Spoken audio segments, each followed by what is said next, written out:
Vous voulez optimiser la gestion de vos logements en location courte durée, mais vous vous sentez débordé par les voyageurs, les ménages, le linge et les propriétaires. En effet, de très nombreuses conciergeries se lancent dans cette activité et avec le temps, sont déçus ou même dégoûtés par cette activité et arrêtent leur boîte avant d'avoir atteint les objectifs qui s'étaient donnés. Et donc aujourd'hui, on va voir comment, grâce aux 4 piliers fondamentaux de la location courte durée, développer une activité de location courte durée fiable, rentable et surtout automatisée. Quels sont les risques pour une conciergerie ou pour un propriétaire qui gère sa location courte durée sans réelle structure ni méthode?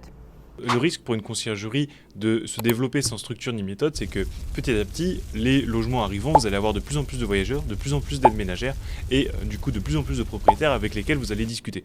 Et en fait, si vous ne structurez pas votre système d'information, donc des outils qui vont vous permettre de partager l'information dont ont besoin ces personnes-là automatiquement, et bien en fait, vous allez vous retrouver à passer vos journées à courir dans tous les sens, à appeler des gens, à leur envoyer des messages, à leur envoyer des mails, à vous déplacer en présentiel et vous aurez l'impression de faire beaucoup de travail. La réalité, c'est qu'en fait, vous courez un petit peu dans le vide.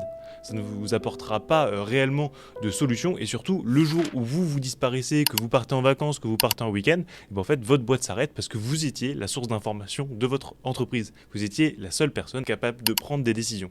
Et donc, du coup, le but de structurer sa boîte, ça va être justement de gagner en productivité, de gagner du temps et d'être en capacité de prendre autant de logements que l'on veut pour rentabiliser les frais de structure, avoir les moyens de déléguer à quelqu'un d'autre certaines tâches opérationnelles que vous n'avez pas nécessairement envie de faire tout au long de la durée de vie de votre conciergerie. Et quand je me suis lancé dans la location courte durée, je me suis rendu compte qu'il y avait 4 piliers fondamentaux avec lesquels les conciergeries devaient travailler afin de développer leur boîte à haut volume.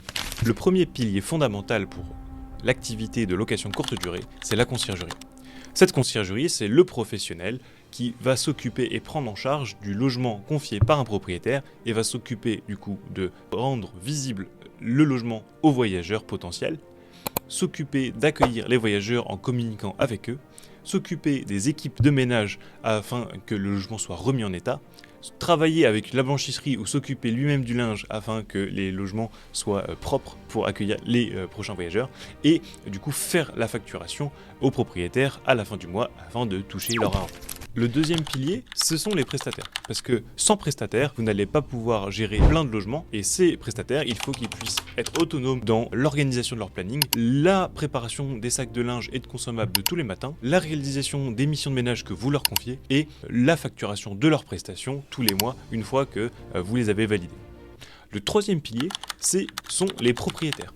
Ces propriétaires, ce sont les personnes qui vous confient les logements. L'objectif, c'est de les rendre le moins présents possible, de les laisser profiter des revenus de leur logement et qu'ils puissent s'occuper d'autres choses. Et donc, ces propriétaires, il va falloir leur partager de l'information de façon transparente, mais pas de façon abondante, parce que plus on donne d'informations aux propriétaires, et plus il va être amené à vous poser des questions et à avoir une sorte de vision brouillon de votre travail et de combien il va vraiment gagner à la fin. Et donc, ce propriétaire, il va falloir qu'il ait accès au calendrier de réservation afin qu'il puisse savoir quand est-ce qu'il pourrait venir avec sa famille passer un week-end et qu'il puisse comprendre pourquoi vous lui facturez ce montant-là et combien il lui reste à la fin du mois afin de savoir s'il est rentable sur ce mois-ci ou s'il va devoir remettre de l'argent de sa poche pour payer les différents crédits qu'il a. Et du coup, le quatrième pilier, c'est le voyageur. Et c'est le plus important.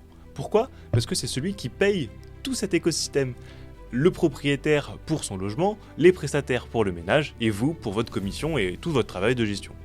Et donc ce voyageur, il va falloir que vous essayiez de le rendre le plus autonome possible afin d'éviter de nombreuses questions rébarbatives, qu'il se sente vraiment autonome et libre d'utiliser le logement comme si c'était chez lui et qu'il ait passé la meilleure expérience possible afin de vous donner une bonne note et qu'il recommande votre logement à d'autres voyageurs potentiels qui viendront dans votre localité. Selon toi, quelles sont les erreurs les plus fréquentes des gestionnaires et comment les éviter ? Le manque d'organisation et d'anticipation des concierges.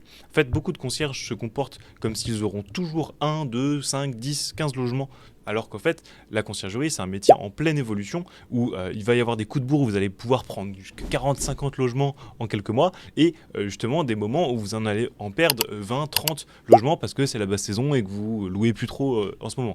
Et donc, l'erreur qu'ils font souvent, c'est de se comporter comme s'ils n'en avaient pas beaucoup et donc que ça allait jamais évoluer et donc de ne pas permettre à d'autres personnes de rentrer dans l'entreprise et du coup d'avoir accès aux informations que souvent ces concierges sont les seuls à avoir.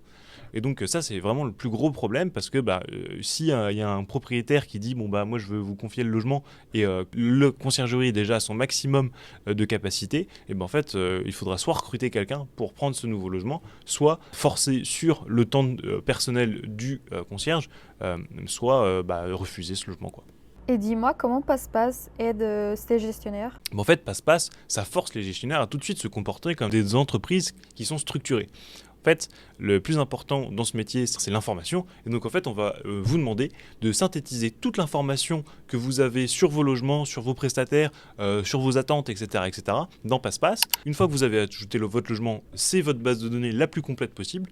Et au quotidien, vous n'aurez pas besoin en fait de répéter toujours les mêmes choses, d'envoyer toujours les mêmes messages, d'appeler toujours les mêmes personnes pour leur expliquer ce que vous étiez avant le seul à pouvoir partager. Pour les deuxièmes écosystèmes, on sait que le ménage est un critère clé pour obtenir des avis positifs. Comment est structuré un procès efficace avec les 7 ménagères pour garantir une qualité constante? La première chose à laquelle penser quand on travaille avec des prestataires, c'est de considérer qu'elles ne savent pas faire le ménage comme vous l'entendez. Chez Passe-Passe, on ne parle pas vraiment de ménage, on parle d'entretien de logement et on ne les appelle pas femmes de ménage, on les appelle agents de conciergerie. Tout simplement parce qu'en fait, on ne va pas leur demander que juste de faire le ménage dans le logement, c'est d'entretenir la globalité du logement pour qu'en fait, ils se tiennent dans le temps. La première chose à faire, ça va être de former l'aide ménagère. C'est-à-dire de vraiment lui expliquer ce que c'est le métier et les tâches qu'elle va devoir faire sans vous lorsqu'elle fera ses premières missions. Et l'importance de, par exemple, faire l'état des lieux, de vous faire des commentaires à la fin de sa mission sur toutes les petites choses à améliorer, de faire un suivi de l'inventaire pour toujours proposer un logement qui correspond à l'annonce qui a été vendue. En fait, ça va vraiment être de faire comprendre aux prestataires avec lesquels vous travaillez que c'est pas juste du ménage en fait. Et donc ça c'est le premier sujet. Et ensuite ça va être le contrôle, le fait de suivre toujours les prestataires lorsqu'elles font leur travail et de ne pas leur donner l'impression que chez vous c'est la porte ouverte à toutes les fenêtres. Et la troisième sujet, c'est de leur donner des outils qui va leur permettre au fait de prendre plaisir à travailler avec vous parce qu'elles se sentiront autonomes. Donc leur permettre de gérer leur planning, leur mission, préparer elles-mêmes leur sac, etc., etc. Aujourd'hui, les voyageurs ont des attentes assez élevées en termes des services et des réactivités. Quelles sont les clés pour leur offrir une expérience fluide et sans accroc? Ouais, ça effectivement, souvent, la stratégie des primo-entrepreneurs, ça veut dire, en fait, je peux pas offrir mieux que moi, mon temps et ma disponibilité pour remettre les clés, pour leur expliquer tout ça. Moi, je suis pas du tout d'accord avec ça. Je pense qu'en fait, le voyageur, en fait, il est très content de pas vous rencontrer, mais il va être très fâché si vous ne lui partagez pas les informations dont il a besoin. Et en fait, pourquoi il va être fâché? C'est parce que ça va le rendre anxieux. Imaginez, vous êtes américain et vous arrivez en France pour la première fois et vous ne savez pas comment vous allez pouvoir arriver dans le logement, s'il y a des places de parking, en fait en France on fournit le linge parce que c'est peut-être pas évident. Donc en fait tout le travail ça va être d'anticiper toutes leurs anxiétés, de vous mettre à leur place et de vous dire en fait de quoi j'aurais besoin si je venais ici. Et une fois que vous aurez justement anticipé toutes ces questions, essayez de synthétiser l'information et de la rendre intelligible. Souvent les gens font des pavés de texte à dire en fait voilà l'information. Mais en fait ça c'est horrible à lire. Il n'y a personne qui a envie de lire autant d'informations. Mais par contre, si vous leur donnez des images, des vidéos, des choses en fait qui rendent la lecture ou l'accès à l'information plus interactif, du coup vous allez vous donner l'impression aux voyageurs que vous avez fait un effort, que vous avez travaillé pour qu'en fait ils se sentent en toute confiance avec vous et normalement ils vous mettront une bonne note à partir du moment où à côté le logement est bien entretenu et correspond à l'annonce, quoi. Beaucoup des propriétaires hésitent à confier leurs biens à une conciergerie. Quels sont les éléments essentiels à mettre en place pour les rassurer et leur montrer la valeur ajoutée? 3 choses.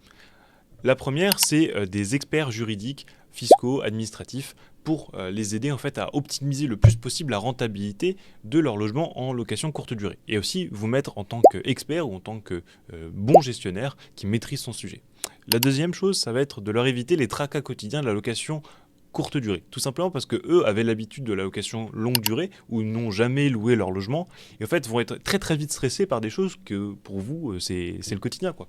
Et donc évitez de leur partager trop d'informations sur ce qui se passe et plutôt leur dire à la fin du mois on a réglé tel problème et c'est payant ou pas payant en fonction du problème que vous avez réglé. Le troisième point, c'est la clarté. Si vous ne leur donnez pas les informations en temps réel, par exemple les montants de réservation, parce qu'ils sont potentiellement sujets à annulation, prolongation, modification des montants, En fait, ça va leur éviter justement de surinterpréter les revenus qu'ils vont avoir. Cependant, en fait, si par contre le moment où vous leur envoyez votre facture et que eux ont reçu des montants, se rendent pas trop compte de ce qu'ils ont gagné, vous payent beaucoup d'argent, et ils ne comprennent pas pourquoi, et du coup, ils vont avoir beaucoup de méfiance par rapport à votre activité, vont peut-être même avoir l'impression que vous les arnaquez, et ça c'est tout simple, c'est juste parce que vous n'avez pas su rendre intelligible le travail que vous faites.